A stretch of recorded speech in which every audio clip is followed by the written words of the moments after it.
guys and gals, Never here from Drake Wing Gaming and Sunny on Twitter, the Gaming Dragon. Today I'm coming back at you with a Let's Play episode of Changeling Tale, Grace's Path. So yeah, let's go ahead and jump right back in, shall we? Alarm chaining, we're up, and let's go. Alrighty. For the most part, they're charming. He writes poetry, gives the most thoughtful gifts, but he can be quite superstitious. The Grand's Gossip Guild reports true. Before going out on his boat, does Douglas really remove all the onions from his home for luck? Oh, the butter, too. He thinks all sorts of things can be bad omens. Especially, well, Grace. That's silly. The only thing her sister pretends is her special brand of mischief. I suppose so. To my surprise, doubt is written all over Marion's expression. You don't believe Grace is really some kind of omen, do you? I don't know what to believe. I can't comprehend what Grace has become. I don't entirely know what Grace has become, or is becoming, either. But I know that she embraces it, and that's what matters. You just have to trust her. She's brave now, comfortable, safe. I assure you. I hear my own voice telling myself to believe it, too. I trust that Grace doesn't understand a whit about what she's gotten herself into. How could she? She's so young, so oblivious. Are you certain? Your sister's more worldly than you may think. Marion gives me a look of indignation. Oh, really? You think you know Grace better than I do? Then you'll know she's bound to make trouble. What if she does something reckless? What if she keeps changing? Marion voices the very valid concerns of which I've been trying not to dwell. Instead, I advocate for the woman I love. Grace's life right now is what she wants. It's not up to us to tell her otherwise, plain and simple. Hardly plain. Definitely not simple. My sister is a fish. This is the side of Marion I'd hope not to see. The side Grace resents. Marion has every right to be worried, yet she still refuses to place faith in her sister. It's not about you, Marion. This is Grace's life, I remind you. She's as irresponsible as a flapper. You truly have feelings for Grace, and you must protect her. I'm taken aback by Marion's sudden assignment of responsibility. Although in her role as the family's mother figure, her concern is understandable. Then it hits me. Marion worries that this is the young woman she has raised. If Marion believes she's done a poor job, she will only blame herself. Grace may appear to have an uncommon head on her shoulders, but I know it's on straight. She's had a good upbringing. She's wise beyond her years. She cares about herself and others. Marion's skepticism is palpable. You're the only one Grace will listen to. She's all but given up on me. I know it. It's not true. She's just embracing her own independence. The sun is starting to beat down more heavily and the heat is burning my face. I swat away a bee as it buzzes by my nose. It's up to you to keep her safe. And not just from the fishermen of the world, but from anyone who could hurt her, including herself. So, you want me to be a good boyfriend? I stand committed to the path Grace wants to take. She knows what's best for both of us, I hope. Marion reads my stoic expression and relents. I'm sorry. I didn't mean to imply you had anything but Grace's best interest at heart.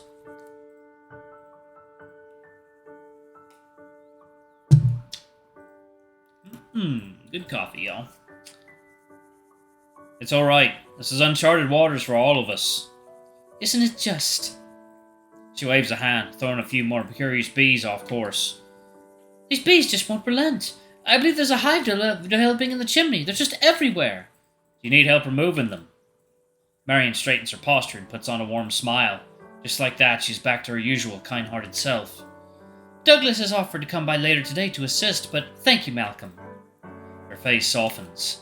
My apologies for getting us sidetracked. I'll speak to Douglas. I will address any concerns he has, and maybe he'll leave Grace alone. Thank you. I wouldn't want your boyfriend to be the demise of my girlfriend. Marion blushes heavily. Boyfriend? I never... Well, who said anything about... Now, Malcolm, what was it you came over for? It takes me a moment to remember. Ah, yes. Do you happen to have a change of clothes for Grace? Something perhaps a few sizes larger. Heh. You look on her face. She's like, what the fuck? Oh, and she... With Marion's care package in hand, I step from the path onto our empty stretch of coast, only to find it isn't so empty today. Beached upon the shore is a fine sailboat, or rather what once was a fine sailboat. The vessel's pretty beaten up. I wouldn't have guessed it seaworthy had someone not clearly sailed it here. The gravel crunches beneath my feet as I advance toward the strange craft. I clutch onto Marion's gift tighter. Do we have visitors? I hesitate to call Grace's name. Malcolm, there you are. Her scaly head pokes out over the deck and grins. Grace, goodness, you had me worried. Thought someone had stumbled onto our little secluded beach. There's a signature twinkle in her eye that tells me she's up to no good again. How do you think this old bucket sailed itself? No, it's pretty derelict. See? No mast even. Where did it come from then? Did it wash ashore? Bless your dense head, Malcolm. I brought it here, of course. I blink. The ship must be 15 feet long. I'm no sailor, but I expect it would take a small barge to move it. Or a 10-foot-tall amphibian, apparently. I shake my head. You're not borrowing someone's ship again, are you? Malcolm Campbell, what kind of woman do you take me for? Anyway, does this really look like anyone's prized possession? I somehow find that unlikely, so I shake my head in agreement. Don't worry, it's only a shipwreck.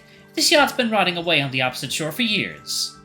I've had my eye on it for as long as I can remember, dreaming of restoring it and sailing away.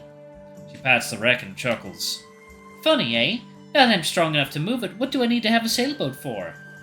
What do I need a sailboat? What need do I have for a sailboat? I've got my own rudder now. Yep. Thinking, coffee time. Alright, guys and gals, and we are back. Let's go ahead and jump back in, shall we? Her powerful tail swigs back and forth. It's as thick as a tree trunk and must be as long as she is tall. Why drag the wreck here, then? I have a sinking feeling I've inherited another project. I thought we could fix it up together. That way we'll not have to borrow anyone else's ship, as you put it. And the next time you want to spend time with me on the open water. Yeah, y'all, Rigby's being loud. It admittedly lazing about on a fancy yacht alongside Grace sounds like a dream. One quite detached from reality. It's a wonderful idea, but I'm afraid I'm not much of a shipwright. I'm not sure Grace understands just how much work would have to go into it either. We'll learn together. There's nothing a resourceful young farmhand and his mighty lady friend can handle. She stands up to her full height, showing off her ample growth, which remains unabashedly on full display, but for Grace's beloved yellow sash and the undersized kerchief atop her head. Oh, well, thank you. It's a fine gift.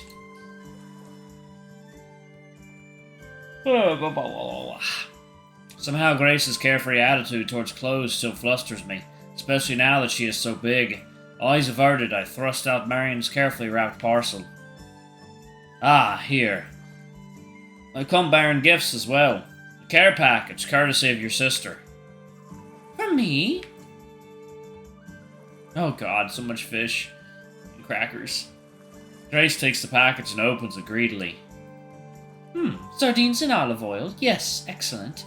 Some crackers. Canned tuna, very nice. And... She unfurls the ensemble Marion selected. Are these Marion's? They don't look like her clothes. Marion's wardrobe would never fit Grace. Not now. The skirt is Jessie's, she told. The skirt is Jessie's, she told Marion. Blue's not my colour and left it behind. The ankle-length garment would be like if it reaches Grace's shins. Aye, Jessie never much liked blue, no accounting for taste. What about this blouse? I hesitate to say, but suspect Grace is bound to find out one way or another. The blouse belongs to Gemma Tite. Gemma? Gemma, okay. Poor Gemma. The only lass in town with measurements to match the Loch Finley's own Leviathan. She asked Marion at the quilting party to mend it. You know how your sister's sewing reputation precedes her, but Marion seems to have lost Gemma's top in the laundry. How for a conspiratorial wink, and Grace just about doubles over from laughter. Is my sister now a prankster too? I must be rubbing off on her. Perhaps. At least she's not sprouted scales. Not yet. Grace winks back and I join the laughter, suspecting Marion wouldn't be amused at all were she to grow a tail.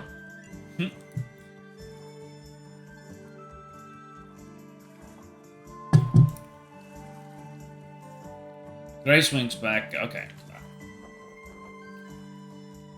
Yeah, looks great on her. Some careful folding back of fins, Grace manages to struggle into the outfit. Oof! I'm doing this for you, Malcolm. I smile sheepishly, knowing she's not wrong. Perhaps I'm being prudish, but part of me worries if she casts aside her modesty, that's just one less thing tying her to the human world. To me. How's it fit? Like a glove. A very, very tight glove. Well, what you think? For something so haphazardly thrown together, worn in ways never intended, the ensemble is surprisingly easy on the eyes. I think it's lovely. You think I'm lovely? The words startle another laugh out of me, amazed that I'm not terrified of her, much less find her attractive. but a nagging voice in my head says to be cautious. Not of my heart, but of my body. I do think you're lovely, yes. You're lucky. I think you're pretty cute too. Maybe later I'll let you find out if it's as hard to take these clothes off as it was to get them on. My chest fills with butterflies from a dozen conflicting emotions. Love, eagerness, worry, anticipation. The rational part of me simply wonders how it would work with a partner so large. Let's not get ahead of ourselves. All right. We'll take things at your speed, I promise. I let out a breath I didn't realize I'd been holding in. I'm grateful we worked things out last night. The new Grace may look even more wild, but now she's acting more mature than ever. I think we should name her the Chasing Tail. Pardon? This yacht. Even at full sail, you'll have a hard time keeping up with me. You'll always be chasing my tail. What do you think? I roll my eyes. I think it's premature to be naming a boat we don't even know floats. Of course she floats. Come on. I'll take you for your first voyage. Big woman. Before I can open my mouth to protest, Grace has lifted my body up and onto the deck. The state of the ship looks even sorrier from up here. Grace, this can't be seaworthy. The deck has more holes than a wheel Swiss. And the cabin smells like Limburger. Maybe we should name the ship after a cheese. Maybe we should have just a nice picnic instead of trying to sail this thing. Come now, where's your sense of adventure? Life is always an adventure with Grace. She grabs the old rope tied to the bow of the ship and begins to drag it, and me, toward the water. Just imagine how she'll be when we've restored her to her former glory. You'll be sailing in style. She fell. As she steps into the water, she trips over her own flippers, tumbling into the shallows. I'm still getting used to my new feet. I shake my head as we laugh together. Grace must still be acclimating to her new body. Goodness, is there a lot of new body to learn? Alright, if this boat sinks, I'm counting on you to rescue me. Oh, Malcolm, you're such a landlubber. What would you do if I weren't around? Be comfortably warm and dry, I suppose. Where's the fun in that? Now hang on. My hands already clenched the deck as if I were holding the timbers together myself. I say a silent prayer as I feel the vessel slide into the loch. The scraping sound of the wood on gravel fades away, replaced by the light lapping of water. And by some miracle, the ship becomes buoyant.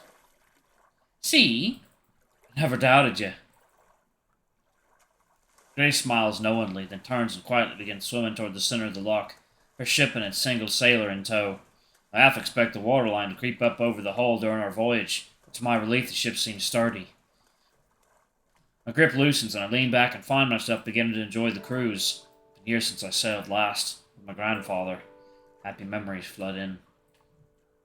Alright, I'm actually going to pause it right there. Thank you all so much for watching. Don't forget to like, comment, subscribe, ring that notification bell, and check out our Patreon or YouTube memberships if you can. It always helps. Anyway, I love you all, and I'll see y'all in the next video. Bye-bye!